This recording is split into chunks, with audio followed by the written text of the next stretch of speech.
नमस्ते दोस्तों। आज मैं आप लोगों के लिए लेकर आई हूँ मालती जोशी जी की लिखी हुई कहानी दलदल। चलिए कहानी शुरू करते हैं। पापा की चिट्ठी आई थी। ताऊ जी जब तक उसे पढ़ते रहे, प्रवीण सांस रोके बैठा रहा। उसे यह भी होश न रहा कि पुलाव से भरा चम्मच अधर में ही लटका रह गया है। ताई जी की भी शायद यही हालत थी। पापा की जब भी चिट्ठी आती यही आलम होता था।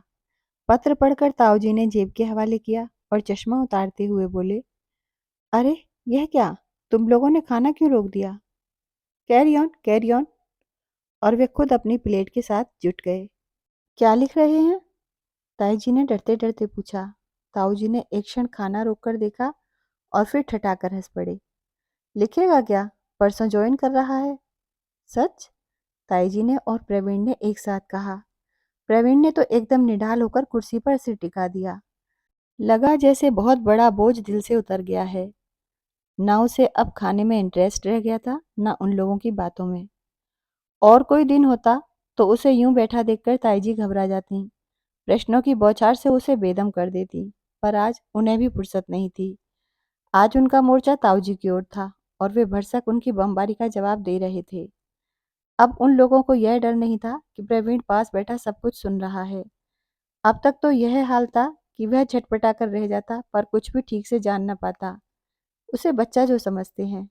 अब सारी चर्चा उसके सामने हो रही थी तो खुद उसे ही रुचि नहीं रह गई थी। उसके लिए तो यही समाचार महत्वपूर्ण था कि पापा ने ज्वाइन कर लिया है। खाने की टेबल से उठा प्रवीण पढ़ने की मेज पर आकर डट गया। केमिस्ट्री की मोटी किताब उसने सामने खोल कर रख ली थी, पर मन उसका अतीत के गलियारे में ही भटक रहा था। उसकी हालत ऐसी हो रही थी जैसे वह कोई डरावना स्वप्न देखकर जागा हो। जागने के बाद भी जैसे उस स्वप्न का आतंक मन पर बना रहता है, उसी तरह यह बीच वाले 2.5 वर्ष उसके मन मस्तिष्क को झकझोर रहे थे। 2.5 वर्ष, हाँ पूरे 2.5 वर्ष, और यह 2.5 वर्ष किसी दुस्वप्न से कम नहीं थे। उससे पहले वाली उसकी जिंदगी कितनी अल्लड़ अलमस्त और खुशनुमा थी। क्या पापा की बहाली के साथ मौज मस्ती वाले वे दिन लौट आएंगे? क्या चटकी हुई तस्वीर में फिर से रंग भरा जा सकेगा? कब चटकी थी यह तस्वीर पहली बार? उसे आज भी वह दिन कल की तरह याद है। जीवन की कठोर वास्तविकता से उसका प्रथम साक्षात्कार उसी दिन तो हुआ था। अप्रैल की उमस भरी शाम थी। दोस्तों के साथ धमा चौकड़ी मचाकर वह शाम ढले घर लौटा था। किसी फिल्मी धुन पर थिरकते हुए उसने बरामदे में पैर दिया ही था कि सुना, ड्राइंग रूम में पापा किसी से बात कर रहे हैं। पापा के पास कोई बैठा है। इसमें नया कुछ नहीं था, यह तो नियम सा था। पर पापा जिस आजीजी से बात कर रहे थे, उससे उसे कौतूहल हुआ। उसने झांक कर देखा, शांतिलाल थे। और पापा बड़े विनम्र अंदाज में कह रहे थे, शांतिलाल जी, किसी तरह बेबी की शादी तक इस खबर को दबा दीजिए बस। मैं कोशिश तो कर रहा हूँ सर, शांतिलाल जी ने दांत निपोड़ते हुए कहा। पर आप तो जानते हैं दफ्तर में कैसे कैसे घाघ बैठे हुए हैं। वह शर्मा तो सबसे कहता फिर रहा है कि वह भोपाल में ऑर्डर देख कर आया है। उसी की उड़ाई हुई खबर है सर। कैसी खबर पापा? प्रवीण ने हॉल में घुसते ही एकदम पूछ लिया था। पापा ने चौंक कर उसे देखा। क्षण भर को वे जैसे काट हो आए, पर दूसरे ही क्षण उनका चेहरा तमतमा उठा। कड़क कर बोले, तुम अपना काम देखो, हर जगह दखल देने की कोई जरूरत नहीं है। प्रवीण सन्न रह गया। पापा उससे इस तरह बोलेंगे यह उसने कभी सोचा भी न था, और वह भी शांतिलाल जैसे 2 कौड़ी के आदमी के सामने। अपमान से वह भीतर तक लाल हो आया। वह खूब जानता था कि शांतिलाल इसी जरा सी बात को नमक मिर्च लगाकर कितनी बड़ी बना देगा। शर्म के मारे प्रवीण से तो बाहर निकला नहीं जाएगा।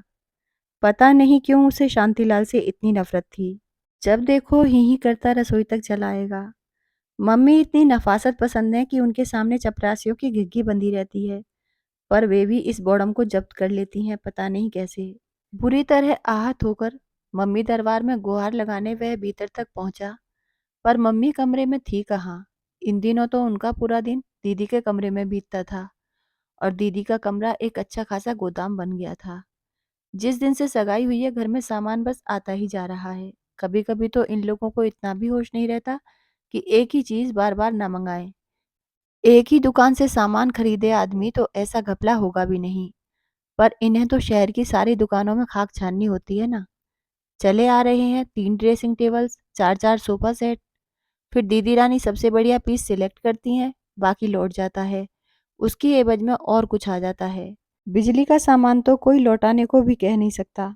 मम्मी सब उठाकर रख लेती हैं, कहती हैं आए दिन तो शादी ब्याह में जाना होता है, सब काम आ जाएगा। उस दिन भी मम्मी और दीदी बड़े मनोयोग से स्टील के डिनर सेट का मुआयना कर रही थी। एक एक चम्मच को उलट पुलट कर देखा जा रहा था।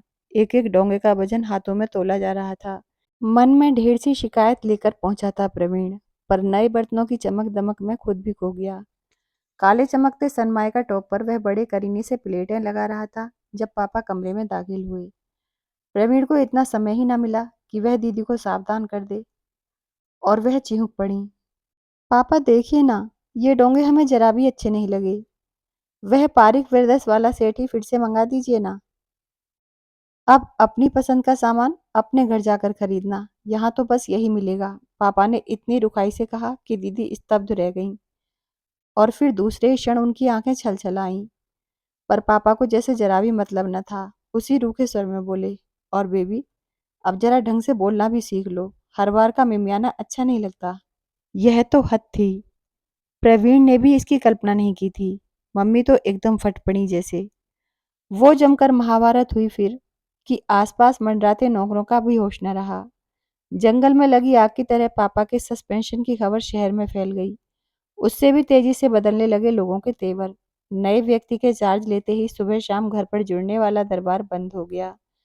24 घंटे अटेंशन में खड़े रहने वाले नौकर चाकर भी एकदम गायब हो गए। बहुत कम लोग थे जो पुराने अफसरों का स्मरण कर चक्कर लगा जाया करते थे। उनसे भी मम्मी इतनी नम्रता से पेश आती। दीदी की शादी जो सिर पर थी, अपमान, अवज्ञा और उपेक्षा, सारी स्थितियां दीदी की शादी की खातिर तो झेलनी पड़ रही थी। नियत समय पर शादी हुई और दीदी विदा हो गई।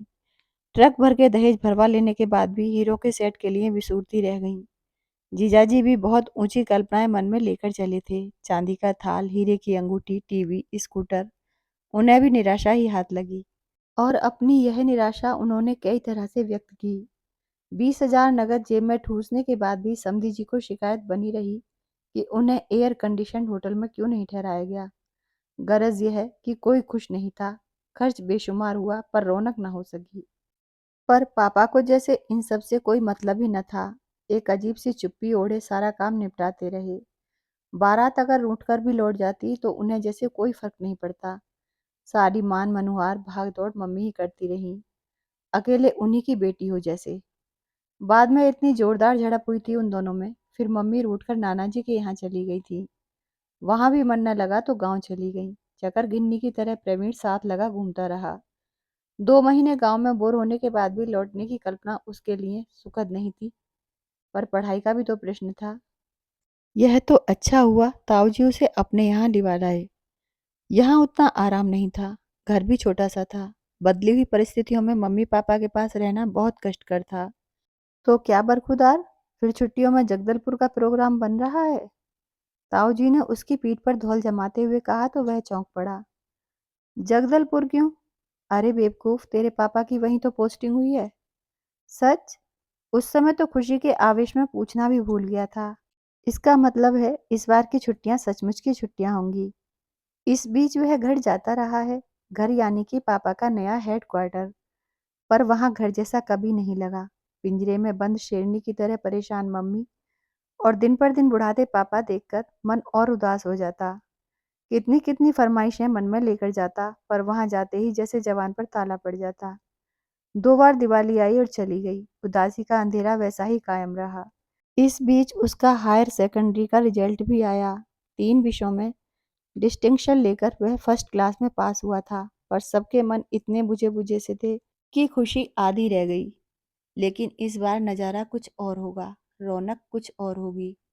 वह अधीरता से दिन गिनने लगा और पेपर से समाप्त होते ही रस्सी तुड़ाए बैल की तरह भाग लिया। दोस्तों के साथ पिक्चर देखने का आकर्षण भी उसे रोक न सका। छत्तीसगढ़ एक्सप्रेस से नीचे पांव दिया ही था कि मम्मी पापा दिखाई दे गए। वह उसे लेने रायपुर तक चले आएंगे, यह उसने सोचा भी नहीं था। उनका उत्साह देखकर वह खुशी से भर उठा। यह खुशी इसलिए भी थी कि पापा के चेहरे पर पुरानी चमक लौटने लगी थी। मम्मी की आंखों के गिर्द गहराती छाया अब धुंधली पड़ने लगी थी। उसी उत्साह से उसने घर में पाँव दिया। नई जगह थी, नया घर था, पर परिचित सामान की परिचित महक से भौरा गया। हर चीज फिर उसी करीने से घर में स्थापित हो गई थी। मम्मी की सधी हुई आंखें हर कहीं चस्पा हो गई थी। मम्मी ने दीदी को भी बुला लिया था। जीजाजी के आने की भी बात थी। दीदी की गुल गोतनी टीना सारे घर को गुलजार किए हुए थी। 8-10 दिन बाद रंगीन निमंत्रण पत्रों का एक ढेर मम्मी के पलंग पर दिखाई दिया। ये क्या है मम्मी? उसने पूछा। अरे 15 को तेरी सालगिरह है ना? सालगिरह तो है, लेकिन इतना बड़ा आयोजन? थोड़ी रौनक हो जाएगी रे।